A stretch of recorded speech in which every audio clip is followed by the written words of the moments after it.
Hello everyone, this is Xandersham and this is part 29 of the Undead Let's Play.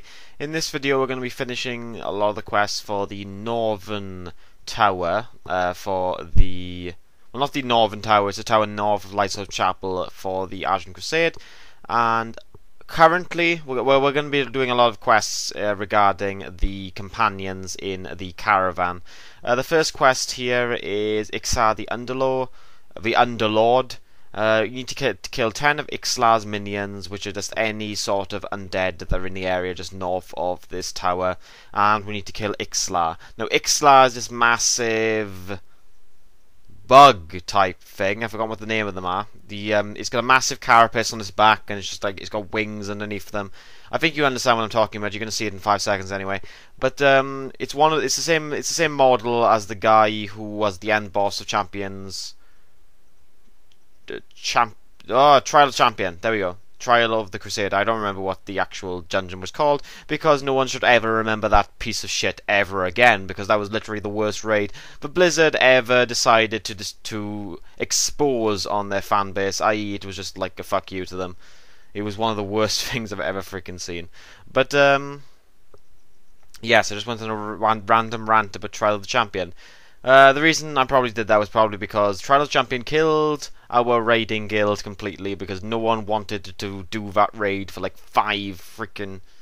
How long was it out for before the newest... It must have been a few months, because yes, it was just horrible. It was not only was the entire idea of having 4 boss fights in the same arena and then having one below it was somehow a good idea, because it wasn't. Because people like differences in where they're fighting the bosses, they like a lot of aesthetic changes, they like a lot of scenery, and it was incredibly awful. And it didn't really help that the actual arena wasn't that impressive anyway. But first of all, the bosses were incredibly easy if you did on normal. They weren't really a sort of challenge anyway. The PvP boss was just completely and utterly boring if you were playing on normal. If you were playing on hard mode, they had completely and utterly ruined the idea of actually having some sort of progress, because it made you have easy brick wall. There we go. I went on the random rant about Trial Champion there, because when will I ever go on a rant about Trial Champion ever again? It might as well just be today. The reason what we're doing here is we're helping this undead troll that came with us on the caravan fight back against this troll tribe that made him undead, and the betrayal of their leader. We just killed the guy. We just killed Warlord Freshton, the guy we wanted to kill and get revenge on, and then we threw his corpse back into the fire. For some reason, Frapp's footage was corrupted there, so I had to cut that out. But literally, all it was just throwing stuff over there. The other thing was to collect 20 Moss Flare Eyes. I don't know why we're collecting that. Maybe for some reason. Are we handing it back here? Why would someone here want 20 Moss Flare Eyes? I really don't want to know, to be honest. Is there? No, we didn't. No, this guy wanted them. This crazy deacon here. The crazy Draenei deacon wanting troll eyes for some random reason that I don't even want to get into or even work out. The quest line that we're going to be doing from now on is regarding the younger paladin. Apparently he's the younger one. The dwarf paladin who has apparently been kidnapped by someone of the Scourge. We've gone to this little town up here, which apparently was prominent in one of the Warcraft games, Warcraft 3 I believe. But I don't remember the name of it. If you probably look this up on the map, you probably remember the name of the small little town. We learn that his prayer book is in the centre of the town, and apparently this isn't something that can say, oh, he just lost his prayer book, because apparently he doesn't lose the prayer book. I mean, come on, that's a ridiculous assumption anyway. I mean, you can make the assumption that don't draw to conclusions, but legitimately, the idea that he's been captured is more likely than the idea he just lost his prayer book somewhere and then just went away to kill Scourge. It's kind of obvious that he's trapped somewhere. Yes, at least it's the greatest likelihood anyway. This is North Pass Tower. This is the first to last tower in Light's Hope. or in Eastern Plaguelands. All these towers used to have some sort of PvP sort of use. They don't anymore, I don't think, anyway, because it used to be a system where you would fight for control of the towers, and by fighting for control of the towers, you would get a damage boost, and I can't remember whether there was an experience boost. I don't know, but maybe, because there definitely was an increase to damage depending on how many towers you owned, and there was some sort of other like secondary achievement side of thing, but I don't remember what the hell the points were used for, because I was never playing the game when they were actually used. Yes. What we just did there was just kill a massive albino bat. Apparently he just wanted the bat's fur, I guess, or carapace. Oh, it's not carapace, fur or hide. There we go, hide.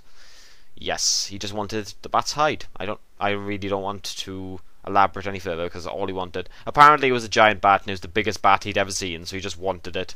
The quest we're doing here is Wretched Hive of Scum and Villainy. I see what you did there, Blizzard. And this is... we need to kill 9 Quaphilian Wretched. This used to be a high elf camp before the Cataclysm patch. Now it's kind of become Wretched. So obviously they've been using some sort of dark magics and they become... well, they haven't... no, it doesn't really have to be dark magic, but they've overused their magic, which means that they become... what do you call it when they become... they've become dependent on it, which means that they have becoming crazy like heroin addicts, except they're not heroin addicts because it's magic. The quest we're doing here is we need to beat out information from these Scourge Engineers to find out Gidwin's location, and we do, eventually, even though that skeleton just seemed to just collapse and didn't really tell us anything, but apparently he told us something. The way that he fell to the ground indicated to us exactly the location of Gidwin and who the person who captured him was. I know it seems far-fetched, but apparently that's what the game wants us to believe. To be honest, probably he would have like made some dialogue if I wasn't a hunter and I wasn't nuking him down very, very quickly. But I don't really know. Maybe they just forgot to put the dialogue in. These are some quests now. We're going deep into the Plague Woods. This is one of the last bastions of Scourge in Azeroth. And as you can see, the Scourge still control this area quite heavily. And as you can see, Taran is here, and also Crusader Kevin Frost. Maybe this is a reference to something, I don't know, but it's kind of a weird name for a Crusader. Well, not really. It's not really it's just like a normal name, but I have a feeling just because the second name is Frost that it's a reference to some person, but I don't really know who that person is. The quest we got here is Guardians of Stratform. We need to go on both these ziggurats here and kill Ormusum Blighthoof, who is a Tauren, and Karfis Darkrune, who was a orc. I can't really see because he's now like face down on the floor, kind of dead. The other quest was to learn Gidwin's location, I think, which that guy just told us.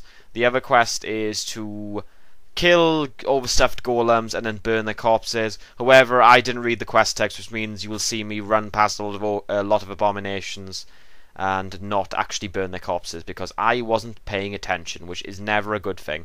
The quest we got here is also add them to the pile. You need to kill 16 Scourge undead that aren't abominations, and they will give you skulls. You need to collect 16 of those skulls. The other quest is Defenders of Darashire. Any of the plagued zombie type mobs, if you kill one of them and then talk to the spirit, you will then get quest credit towards Defenders of Darashire. Apparently it's supposed to make the Darashire peasants that have been turned into these horrible monstrous zombies, and they're supposed to go on to a new life or something.